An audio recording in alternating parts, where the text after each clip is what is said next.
পাবনায় ১৩২ জন সহ ১৪ জেলার মোট ৫৯৫ জন চরমপন্থী আত্মসমর্পণ করেছেন আজ।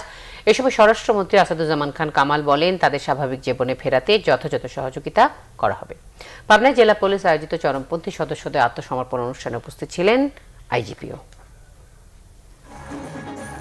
পাবনার শহীদ অ্যাডভোকেট আমিন উদ্দিন স্টেডিয়ামে মঙ্গলবার বিকালে একে একে জড়ো হয় পূর্ব বাংলার সর্বহারা, পূর্ব বাংলা কমিউনিস্ট পার্টি লাল পতাকা, নিউ পূর্ব বাংলা কমিউনিস্ট পার্টি ও কাদামাটি সহ বিভিন্ন চরমপন্থী দলের সদস্যরা।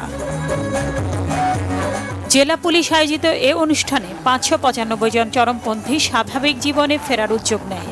সে লক্ষ্যে মঞ্চে উপবিষ্ট স্বরাষ্ট্রমন্ত্রী আসাদুজ্জামান খান কামাল ও আইজিপি ডক্টর জাভেদ পাটোয়ারির কাছে চরমপন্থী সদস্যরা আত্মসমর্পণ করেন। জমা দেন বিপুল পরিমাণ আগ্নেয়াস্ত্র ও দেশীয় অস্ত্র। আত্মসমর্পণকারীদের অনেকের বিরুদ্ধেই হত্যা, ডাকাতি, বিস্ফোরক ও অস্ত্র মামলা রয়েছে। তাদের ৩৪ জন পুলিশের তালিকাভুক্ত সন্ত্রাসী।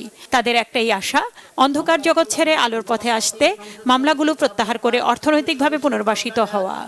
আমাদের কিছু বন্ধুরা থেকে গেছে কারাগারে, দীর্ঘদিন ধরে তারা কারাগারে অবস্থান করছেন, বেরোতে পারছেন না। এর মধ্যে কিছু মুক্তিযোদ্ধাও আছে, আরও এরকম যারা আছে তাদের সাথে আমরা আলোচনা করেছি। ভিতরে যারা আছে তারা এই পথে ফিরে আসতে চায়, এই ধারাবাহিকতাটা যেন রাখা হয়।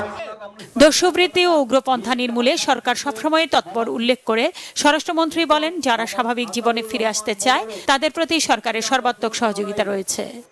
আমাদের পুলিশ, আমাদের গোয়েন্দা সংস্থা কিন্তু আগে 10 বছর আগের গোয়েন্দা সংস্থা কিংবা পুলিশ নয়।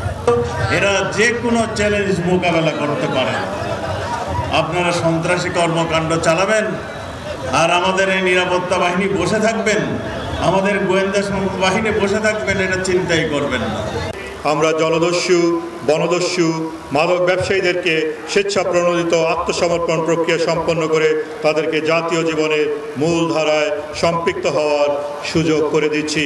যারা মাদকে আক্রান্ত হয়ে গেছেন, মাদকের সাথে সম্পৃক্ত হয়ে গেছেন, আমরা অদূর ভবিষ্যতে আরও তাদেরকে এইভাবে আত্মসমর্পণের অনুষ্ঠান করব।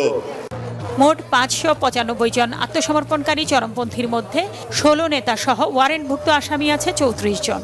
আর জেলাভিত্তিক সংখ্যায় পাবনাতেই ১৩২ জন আত্মসমর্পণ করেন। এছাড়া জয়পুরহাটে ৮২ জন, নওগাঁয় ৭০ জন, সিরাজগঞ্জে ৬৯, রাজশাহীতে ৬০ জন, খুলনায় ৩৫, রাজবাড়ীতে ৩৪, টাঙ্গাইলের ৩১ জন, নাটোর ও ফরিদপুরে ২৭ জন করে, বগুড়ায় ১৫ জন, সাতক্ষীরায় ৬ জন, নড়াইল এবং যশোরে 2 জন করে আত্মসমর্পণ করেন। Bangla vision news desk.